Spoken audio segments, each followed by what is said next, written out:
Joining us from Washington, D.C., Congressman Russ Fulcher. Congressman, welcome in, sir. Nate, how are you? Well, I guess how are you? How was work today with this in the background? Well, it's not dull, that's for sure.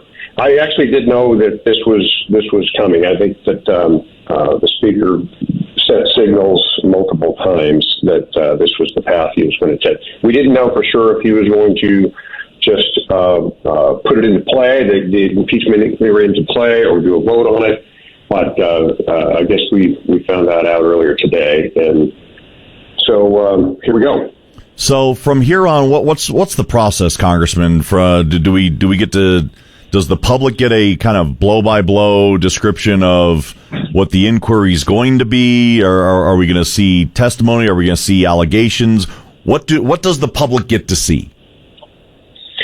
Well, I think it's pretty much going to be everything, and it's important to point out, Nate, that in this situation, unlike the previous two impeachment processes, this is an impeachment inquiry, which is the appropriate first step.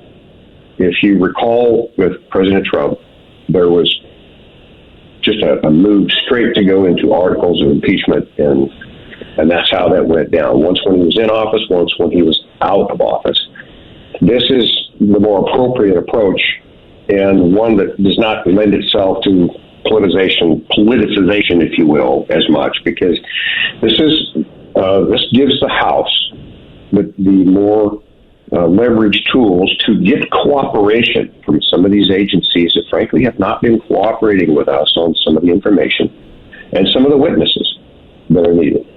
I know that at least in conversations with the Speaker, probably the biggest thing that I think is driving this is bank records that was turned over by the House Oversight Committee that allegedly has about $20 million going to Biden family members from foreign actors.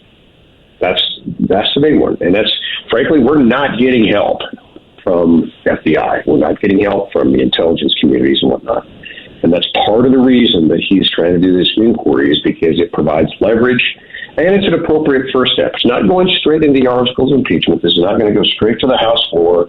There's going to be a proper investigation. I think what he said today in his press release was, we're going to go exactly where the evidence leads. And I believe that's his intentions.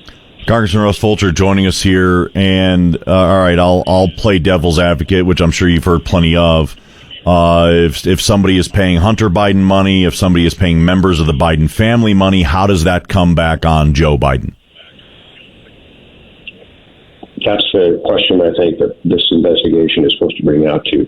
We have at least witnesses and alleged information that the president or then vice president, Joe Biden, was part of dozens of phone calls that his son Hunter was involved with some of these foreign actors. We need to get to the bottom of that. Is that true? Okay. We've got people that are saying that. We've got the questions about this Ukrainian prosecutor that got fired.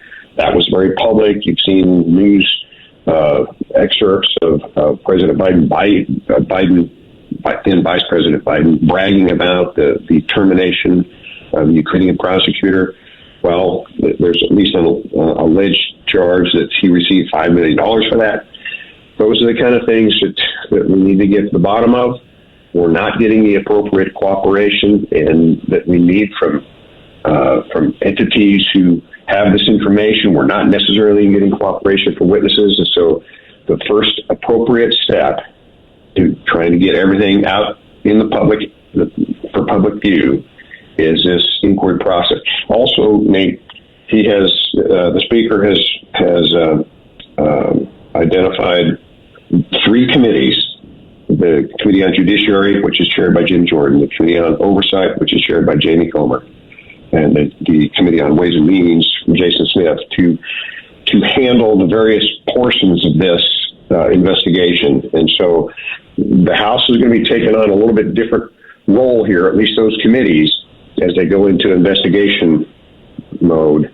But I think it's definitely appropriate, and it definitely is a distinct, separate process from when the previous two impeachments took place. There was no investigation at all. It just went straight to articles of impeachment. So I got to ask the question, Congressman Russ Fulcher joining us here. Would this be happening if Biden wasn't running for a second term? For all those who say that this is election driven, the claim will always be made that this is not political driven, but it's politics. It's Washington, D.C. Everything's political. Yeah, I suppose there's probably no way to know for sure. But the thing that stands out to me and why I think that it very possibly could is the bank records. Okay. And if those turn out to be valid, let's face it, those of us doing this don't have that big of a salary. So if $20 million turns up in my bank account here in the next few years, you can probably wonder, okay, what's going on here? That's the circumstance. I think the bank records are what probably make this distinct and could potentially be the most damning evidence should this all be validated. With all the lack of cooperation that you've talked about just in this one interview, what hope does the House of Representatives still have that they're going to get the information they need, let alone non-corrupted information? Well, if we don't do this, then we potentially just continue to get stalemated in terms of the cooperation from the FBI, for example, from some of the witnesses that we have approached to come and testify before Congress. So by doing this formal inquiry, now that leverage becomes stronger, and in Congress, in particular, the Speaker, with his authority, has put more pressure to bear on those involved. Ultimately, there's one other step. And, that has to do with the power of the purse. The House uniquely controls the appropriations process. And, that's not a wise way to appropriate funds, but you still have that power of the purse if you continue just not to get cooperation. Nate, it's important to point out how the House of Representatives and Congress in general has oversight responsibility for the agencies, for the intelligence community. But I will just tell you, after being here for several years, it is highly inadequate. Because if there's not cooperation, then we, as in the House, have to depend on the Department of Justice to go the contempt of Congress. By putting in formal impeachment inquiry, in this case, it gives us more leverage, more power to do that ourselves and not depend on the Department of Justice, which, frankly, we're concerned about. We think there's some problems there, too, and that's part of the executive branch. So there's a conflict, and we're trying to get the leverage to bypass that. Congressman Russ Fulcher joining us from Washington, D.C. I don't know everything, sir. I'm not a lawyer, but I've heard from many lawyers, many attorneys, that you don't go all in on a maybe. So some people sound like they're might be pretty sure about what they're going to find if they haven't seen it already. Is that a true enough statement?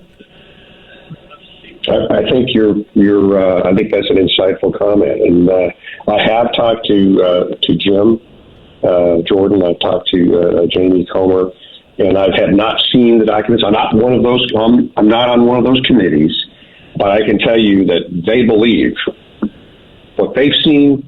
They believe that there is some real problems here, or they would not be pushing it. And both of them have been openly, publicly and behind the scenes, supporting the Speaker in doing this inquiry. And so they believe that there really is something there. And I think you're probably right. If there weren't something there, we wouldn't be taking this step. Right. Congressman Russ Fulcher joining us from Washington, D.C. It seems like this investigation, this smoke we started hearing right before the election, going up till now. Has this been kind of a 4-year process in this inquiry and in looking into Hunter's past, looking into the money past, or has this always been kind of an underlying current that just gained more steam? I think that it's been an underlying current, but again, I'll go back to the bank records when that turned up, and it was the House Oversight Committee and their resources that actually identified it. This didn't come through the FBI. It didn't come through another agency. It didn't get offered up by anyone. They actually dug it up. They tracked it down. And when that came forward, at least internally, that seems to be what kind of put this to a head. So, okay, we have an obligation now. We really have to throw a spotlight on this. And of course, there's been the public nature of the Hunter Biden laptop and all that kind of stuff. And sure. I haven't seen that. That's maybe it's embellished, maybe it's not. But when there's real dollars that are tied to these things, and it's coming from foreign actors, that puts in play the U.S. credibility at risk, because we don't operate that way. How far back does it go? Our influences. Well, I don't know. Allegedly. What I have been told is that the FBI has records that date at least back to 2017 that they have not been willing to share. We've had to just do all but extract this information out of them. And, so we're talking, at least 6 years. Okay. And, that's just not right. And so, but back to the credibility of the U.S., I mean, if the word is out there to foreign actors that, our senior officials can be bought or that influence can be peddled that way, I mean, that's extremely harmful to our foreign relations, to international relations in general, to the credibility of the whole country. And so we got to get to the bottom of it. I think that's what the speaker's trying to do. I was going to say, I don't think it's raising too many eyebrows if somebody thinks our elected officials can be bought. It's whether or not they can be bought by foreign outside power. There's always been the allegation of companies and corporations and those with money buying for purchasing influence in many ways, shapes, or form. This seems to be more of a foreign outreach of money that's getting all this attention. Well, and you take that and you kind of multiply that with what's going on in Ukraine, with the conflict in Ukraine and Russia, and the amount of money and the amount of resources that we are sending that direction, and one would argue also the ramifications on some of the conflicts we've got with China, and some of the questions we have is how come we haven't looked into more of this before. So there's at least a potential that this extends beyond just a influence peddling type of scheme, that there's other motivations behind it or other ramifications that we're kind of being drug into as a result of it. And so I think it makes it all that much more important at least to look into it, get as much information out there as possible. And back to your very first question, how much is this going to be exhibited to the American public? I think all of it. And I think that's the point. I think that's where the speaker's trying to go. Congressman Russ Fulcher, we'll let you get back to work. I think you went out of session just for this interview, so we'll let you get back in there. I really do